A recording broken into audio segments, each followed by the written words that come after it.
My family history informs why I believe in grammar schools. My father and my uncle were born and brought up here in this street, an area of estates around southeast London in Eltham, and both of them went to a local grammar school called Colf's. They went there for free, and they both managed to go on to become veterinary surgeons. In fact, my father was a vet in the local area. My uncle went on to lecture at the Royal Veterinary College, where the Anatomy Prize is still named after him. So both extremely successful in their own fields, and for me an example of social mobility at work. When it came to my turn to go to school, the school had gone private, and as a result I could only go after my father had died, because I had an assisted place supplied by the government from Margaret Thatcher. Other children from this area couldn't have made the same decision. When it came to my children, if they wanted to go to the school, the only way I could afford it as a teacher was for me to be teaching at the school, which gave me a discount which made their fees affordable. So it seems to me that my family history shows exactly why grammar schools are important, to allow people from areas like this to get to the right sort of school so that they can really make a success, as my father and as my uncle did. Okay, so social mobility for me means being able to reach any social background, socio-economic background, and be able to offer them the highest quality education possible. And of course the ultimate social mobility is getting students from disadvantaged backgrounds to reputable universities, the most prestigious universities. Is that possible in a system without grammar schools? Because the private schools obviously have a huge advantage. So do you feel that the students here can focus more clearly on getting A's and A stars at GCSE or A level than they could elsewhere? I can't speak for elsewhere, but I certainly, it's one of our big central drives is the A's and A stars. We can do very specific work we know leads to those grades with our top students. And I think because there are larger numbers of that, it makes it more economically viable. So I think probably yes is the answer to that. Of course, for me, the abolition of the grammar schools locally in the 1970s was a huge issue, because what we had was Colf's becoming an independent school. And my father died, unfortunately, when I was young, before I got to secondary school. And what that meant was that the only way that I could go to Colf's, the grammar school he'd been to locally, was on an assisted place supplied by the government, supplied by Margaret Thatcher's Conservative government, which allowed me the access as someone from, at that point, a family with pretty limited resources, to go to a school for free, or very close to free. £7 a year, I believe, is what my mum paid. And so it seems to me that comparison between what happened to my father and to me, and indeed to my own children, where if they wanted to go to Colf's, the Labour Party have abolished the assisted places scheme even now, that the only way that my children can afford to go to a private school, which Colf's now is if I work there and get a fee reduction as a result.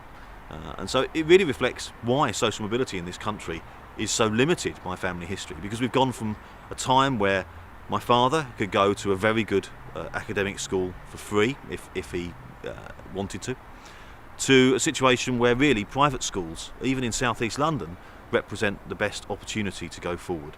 It absolutely does take people who are wherever in life and give them the opportunity to move on. And so what seems to happen to me nowadays is that the opportunity is reduced, because there's people who go to state school and then people who go to private school and public school, and it just seems to me that there's an unfair advantage. Then people who are going to public school are getting an advantage, which is not necessarily the case for everybody else, because that avenue of going to a grammar school and getting all of that confidence that comes from a decent education has been taken away. Your kids have gone to grammar school. Does that reflect your point of view as well?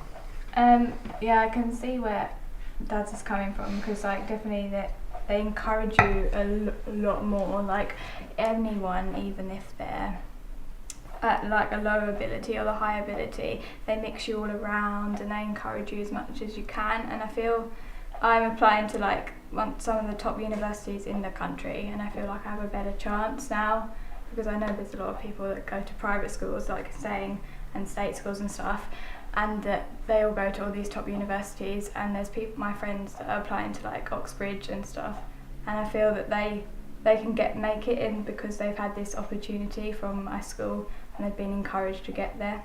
And is your school giving specific help for you and your friends to go to the top universities? Oh yeah, every once a week they had a top universities like a meeting, and they would give you tips and ideas of how you get there, books you could read, and there was a lot of encouragement. But it's not even just the top universities, they encourage like people that don't want to go to university, they encourage everyone, so yeah. And if we were talking about the background of your friends and their parents, do you think it's a fairly wide background? Obviously we live in South East London, so... Yeah, definitely. There are people that aren't very well off. Quite a large number of people that are like the first people that go into university in their family. And is there a large chunk of people coming from this area where you live? Yeah, there's quite a lot of people that live around here in Eltham and near Welling area, so yeah, there's everywhere around here. And let's be honest, it's pretty competitive to get in. Oh, yeah, I think so. So many children do it, and they're going into Bexley, but it's so popular, isn't it? I think, dear? Yeah, but I think only like 13 people from when my year in Year 6 got into grammar schools, and none of us went to Bexley Grammar. And yeah, so it's only 13 out of like quite a lot of people that actually took the test, so it is really hard. So, do you think a grammar school does encourage social mobility? I mean, obviously you sort of mentioned bits of that. What do you think? Do you think it allows people from poorer backgrounds to Yeah. access There's top so many qualifications people. and top jobs? Yeah, definitely. There's so many people in my school that are like that have come from really poor backgrounds, and like I said, that their parents haven't gone to university, and they're given this opportunity. I mean, one of the things that's criticised for is they say the 11 plus is easily tutored for or too easy to prepare for. Do you think that's fair? Did you prepare for the 11 plus, or did you just take it as it came? Dad's and Mum's tutored me. Well, not it wasn't. So a mixed really blessing tutored. then, really. Yeah. Well, exactly. It wasn't. We just did the books. The books that they prepare for Right. you, and we just went through it. But it wasn't like, I know some people get really tutored, but I didn't. It was just like. Do you think it helped, or not really in the end? In the end, I don't know. I'm not sure, because it's a test of your ability, and if you're tutored, it's not really what your true ability, if you know what I mean. So it's just what you've learned. But I didn't get tutored, so I was alright. Some people ask, how practical is it to open a grammar school in Eltham at short notice? And the answer is it's completely practical. We have here Blackheath Bluecoat School, which has been closed by the council. It's standing empty.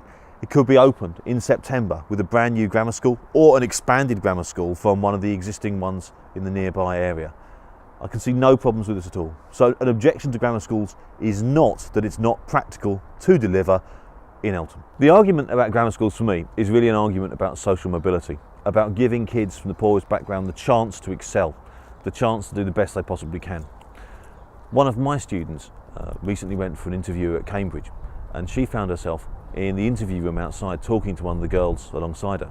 My student was from Plumstead, the other girl was from Thamesmead, but she went to Wilmington Grammar, and she had the opportunity to go there because of the expertise and because of the hard work Wilmington had put in to making her get the top grades and give her the opportunity to apply to Cambridge.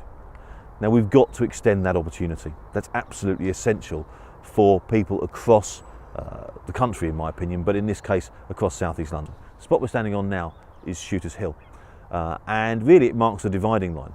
To my left here is Eltham, where there are no grammar schools. So people who live there, children who live there, have to apply to this side of the hill, which is Bexley. And Bexley has grammar schools, has a Conservative council that's always retained the grammar schools. And so they have a lot more options because their schools worked with by the grammar schools to improve their chances of getting in. So students in Bexley, children in Bexley, have a much better chance of going to grammar schools. On this side of the hill though, we're relying on tutors, we're relying on people being able to pay, and that seems to me to be wrong. And what we need to do is expand the option of going to grammar schools to a much wider audience, and that's why this is the right move and the right policy for this country.